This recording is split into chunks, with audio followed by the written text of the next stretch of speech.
De la canaille. La vie est une source de joie, mais partout où la canaille vient boire, toutes les fontaines sont empoisonnées. J'aime tout ce qui est propre, mais voir les gueules grimaçantes et la soif des gens impurs. Ils ont jeté leur regard au fond du puits. Maintenant leur sourire odieux se reflète au fond du puits et me regarde. Ils ont empoisonné par leur concupiscence l'eau sainte, et en appelant joie leurs rêves malpropres, ils ont empoisonné même le langage. La flamme s'indigne lorsqu'ils mettent au feu leur cœur humide. L'esprit lui-même bouillonne et fume quand la canaille s'approche du feu. Le fruit devient douceâtre et blette dans leurs mains. Leur regard évente et dessèche l'arbre fruitier. Et plus d'un de ceux qui se détournèrent de la vie ne s'est détourné que de la canaille. Il ne voulait point partager avec la canaille l'eau, la flamme et le fruit. Et plus d'un s'en fut au désert, et il souffrit la soif parmi les bêtes sauvages, pour ne point s'asseoir autour de la citerne en compagnie de chameliers malpropres. Et plus d'un qui arrivait en exterminateur et, en coup de grêle pour les champs de blé, voulait seulement pousser son pied dans la gueule de la canaille afin de lui boucler son gosier. Et ce n'est point là le morceau qui me fut le plus dur à avaler. La conviction que la vie elle-même a besoin d'inimitié, de trépas et de croix, de martyrs. Mais j'ai demandé un jour, et j'étouffais presque de ma question, comment la vie aurait-elle besoin de la canaille? Les fontaines empoisonnées, les feux puants, les rêves souillés et les vers dans le pain sont-ils nécessaires? Ce n'est pas ma haine, mais mon dégoût qui dévorait ma vie. Hélas, souvent je me suis fatigué de l'esprit, lorsque je trouvais que la canaille était spirituelle, elle aussi. Et j'ai tourné le dos aux dominateurs, lorsque je vis ce qu'ils appellent aujourd'hui dominer, trafiquer et marchander la puissance avec la canaille. J'ai demeuré parmi les peuples étrangers de langue et les oreilles closes, afin que le langage de leur trafic et leur marchandage pour la puissance me restassent étrangers.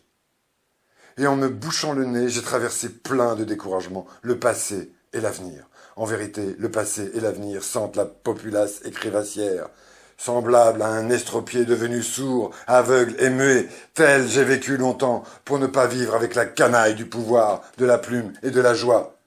Péniblement et avec prudence mon esprit a monté les degrés. Les aumônes de la joie furent sa consolation. La vie de l'aveugle s'écoulait, appuyée sur un bâton. Que m'est-il donc arrivé? Comment me suis-je délivré du dégoût? Qui a rajeuni mes yeux? Comment me suis-je envolé vers les hauteurs où il n'y a plus de canaille assise à la fontaine? Mon dégoût lui-même m'a-t-il créé des ailes et les forces qui présentaient les sources?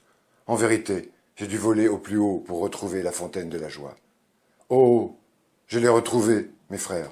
Ici, au plus haut jaillit pour moi la fontaine de la joie. Et il y a une vie où l'on s'abreuve sans la canaille. Tu jaillis presque avec trop de violence, source de joie. Et souvent, tu renverses de nouveau la coupe en voulant la remplir. Il faut que j'apprenne à t'approcher plus modestement. Avec trop de violence, mon cœur afflue à ta rencontre. Mon cœur, où se consume mon été, cet été court, chaud, mélancolique et bien heureux. Combien mon cœur estival désire ta fraîcheur, source de joie. Passé l'hésitante affliction de mon printemps. Passé la méchanceté de mes flocons de neige en juin. Je devins estival tout entier, après-midi d'été.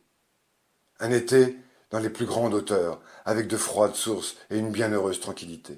Venez, ô mes amis, que ce calme grandiose en félicité. Car ceci est notre hauteur et notre patrie, notre demeure est trop haute et trop escarpée pour tous les impurs et la soif des impurs. Jetez donc vos purs regards dans la source de ma joie. Amis, comment s'en troublerait-elle? Elle vous sourira avec sa pureté. Nous bâtirons notre nid sur l'arbre de l'avenir. Des aigles nous apporteront la nourriture. Dans leur bec, à nous les impurs pourront partager. Car les impurs s'imagineraient dévorer du feu et de la brûler. En vérité, ce ne seront point des nourritures que les impurs pourront partager. Car les impurs s'imagineraient dévorer du feu et se brûler la gueule. En vérité, ici, nous ne préparons point de demeure pour les impurs. Notre bonheur semblerait glacial à leur corps et à leur esprit. Et nous voulons vivre au-dessus d'eux, comme les vents forts, voisins des aigles, voisins du soleil. Ainsi vivent les vents forts. Et semblable au vent, je soufflerai un jour parmi eux. À leur esprit, je couperai la respiration. Avec mon esprit, ainsi le veut mon avenir. En vérité, Zarathustra est un vent fort pour tous les bas-fonds. Et il donne ce conseil à ses ennemis et à tous ceux qui crachent et vomissent. Gardez-vous de cracher contre le vent. Ainsi parlait Zarathustra.